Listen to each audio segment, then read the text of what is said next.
Assalamualaikum warahmatullahi wabarakatuh. Selamat datang di channel ini teman-teman. Viralnya pengakuan pengacara Firdaus Oyobo yang mengatakan bahwa dirinya mempunyai gunung di Parung Bogor. Bahkan dia mempunyai gunung uranium yang dapat menghidupi 1.000 warga dunia, membuat gempar netizen, terutama Om Brewok, di mana Om Brewok memparodikannya dan merujak habis seorang Firdaus dengan pernyataan-pernyataan konsolnya. Seperti apa sih parodi dari Bang Brewok yang terkadang membuat gelak tawa para netizen? Berikut videonya. Saya Panglima Salatin Ashraf Ad-Jahro, Alif Muhammad Syah. Coda, lu sebenarnya mau jadi apa sih? Berubah-berubah mulu, ngebingungin gitu. Nggak, yang sebenarnya nih lu mau jadi apa gitu aja. Mau jadi Power Rangers, Ultraman, apa Ninja Hattori? Ngebingungin banget gitu. Ya bukannya kenapa-napa, Coda. Lu berubah-berubah mulu, sebenarnya lu mau jadi apa sih? Hah? Kemarin lu bilang anak sultan, berubah jadi cucu jin, berubah lagi jadi putra mahkota, berubah lagi jadi pangeran. Sekarang berubah lagi jadi putra mahkota.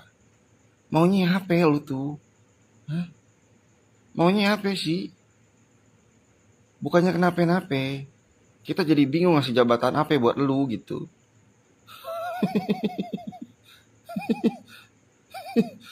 Hai, Coda.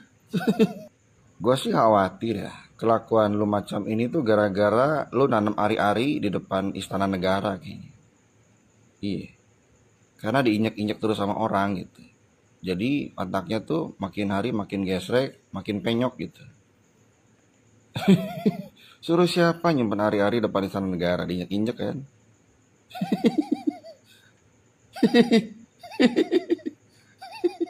Atau durian kesultanan Nabi kita sadar bersama.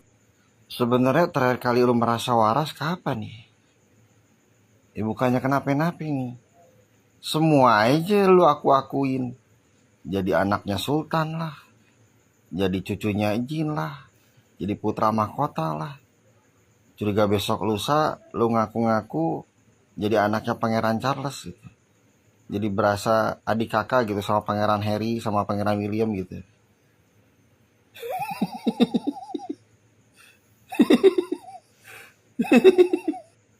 Bukannya kenapa-napa nih. Kebetulan Pangeran Charles lagi sakit-sakitan. Anak-anaknya lagi penuh dengan masalah nih. Baik Pangeran Harry ataupun Pangeran William. Gue curiga nih.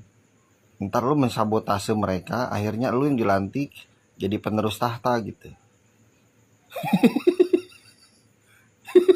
Namanya gunung bang, bukan. Ini sebenarnya bukan gunung, itu penyebutan saya aja, bukit sebenarnya. Itu Terserah lu, sekarap lu ae, Coda. Bukannya kenapa-napa nih. Kalau ngikutin bacotan lu, ambeien gue kumat, asam lambung gue naik, migrain gue makin akut. Bahkan yang lebih dahsyatnya lagi, kalau ngikutin congor dan bacotnya lu, membuat masyarakat ejakulasi dini dan lambat beranak. Karena stres denger bacotannya lu. Kagak ada yang konsisten. Terserah lu lah, mau gunung, mau bukit, mau kuburan, terserah lu. Bukannya kenapa-napa, Coda. Lu nyadar gak makin hari ini makin kejauhan, makin tersesat. Udah bawa-bawa uranium, sekarang malah bawa-bawa ahli geologi. Kenapa gak sekalian bawa ahli nujum, bawa ahli jiwa, bahkan sampai ahli makhluk gaib? Pengakuan berubah-ubah dari Firdaus memang terkadang membuat kita berpikir bahwa memang pengakuannya di luar logika ya. Mungkin Bang Brewok membuat maknya kambuh, mikirannya tambah kumat. Tapi bagi saya itu sangat menghibur ya. Paling tidak Firdaus selain sebagai pengacara maksudnya, itu mempunyai talent yang di luar pekerjaannya, yaitu menghibur kita. Seharusnya kita berterima kasih kepada Bang Daus yang selama ini justru menghibur dan menghilangkan stres kita. Menurut saya sih, saya mengucapkan terima kasih ya Bang Firdaus. Iya, biar kagak nanggung. Udah cepet-cepet tobat. Takutnya masuk liang lahat. gue kerja di sana, ya, bokap gue di sana, dan hari-hari gue ditanam di depan istana. Coda ini memang luar biasa. Silsilahnya sungguh jelimet. Saking jelimetnya jadi luar biasa gitu. Anak sultan, cucu jin, putra mahkota.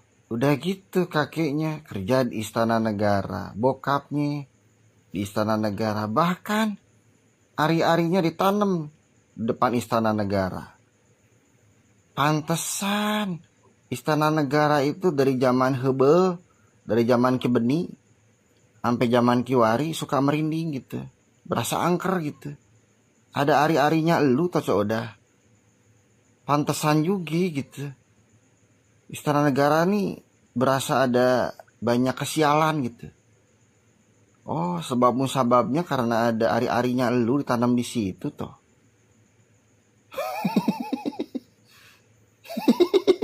Tadinya gue pikir ada banyak harta karun terpendam gitu di istana negara nih, apalagi kan peninggalan zaman dulu gitu ya. Tadinya gue pikir nih rasa merinding, rasa angker di istana negara nih ya karena peninggalan company gitu kan. Mungkin ada noni-noni Belanda dan semacamnya gitu. Ternyata meleset cuy. Bukan harta karun terpendam, ari-arinya Codah. Dan rasanya, rasa merinding yang terjadi, rasa angker yang terjadi gara-gara ari-ari Codah. Aduh, ayah-ayah wahai Codah menyimpan ari-ari di istana negara. Keterlaluan sih. Iya, ya bukan kenapa-napa, kenapa keterlaluan? Ngebuat apes istana negara, jadinya sial gitu. Kayak gak ada kerjaan nyimpen ari-ari di istana negara. Efek sampingnya istana negara sial jadinya gitu. Akhirnya kita nyadar kesialan yang terjadi di istana negara nih gara-garanya Codah nanem ari-ari di istana negara. Efek sampingnya luar biasa. Kagak ada satupun presiden yang betah di istana negara. Paling bagus 5 tahun, itu pun minimal 5 tahun pasti pindah dari istana negara. Kagak ada yang betah. Kagak ada yang selamanya di istana negara. Paling banter 10 tahun. Setelah itu pasti pindah juga tuh presiden. Kagak ada yang bisa lame-lame tuh di istana negara. Itu efek samping yang luar biasa tuh gara-gara Codah nanam ari-ari istana negara. Sialnya kagak ketulungan kan. Iya. Codah luar biasa efek sampingnya.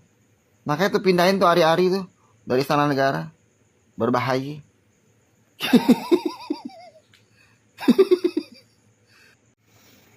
Nah, memang betul juga ya, seperti apa dikatakan Obewok, mungkin Bang Daus menyimpan ari-arinya itu di istana negara ya.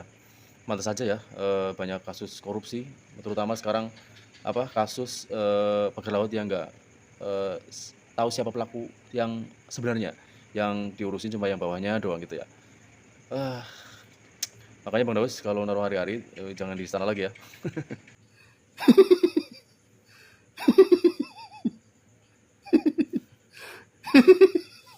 Ini sih saran gue ya, mendingan secepatnya ari-ari Codah dipindah tempatkan. Kalau tidak bisa dipindah tempatkan, minimal dilarung ke laut deh. Bukan kenapa-napa. Takutnya malah meminta tumbal.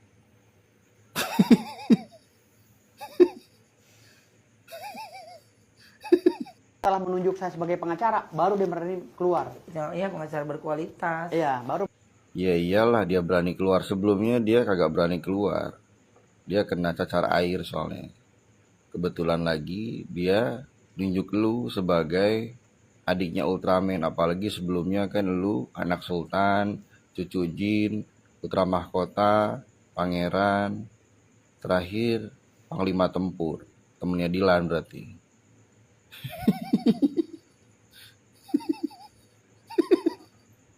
Milnya apa kabar?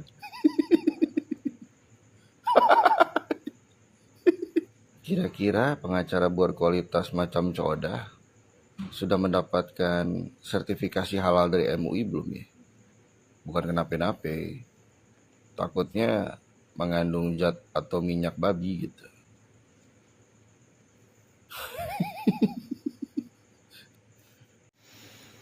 Oke, cukup sekian ya parodi lucu rujakan untuk Bang Firdaus dari Bang Bewok yang ya cukup menghibur ya bagi kita semua di sela ketegangan kita beraktivitas dan sangat menyenangkan untuk rekreasi.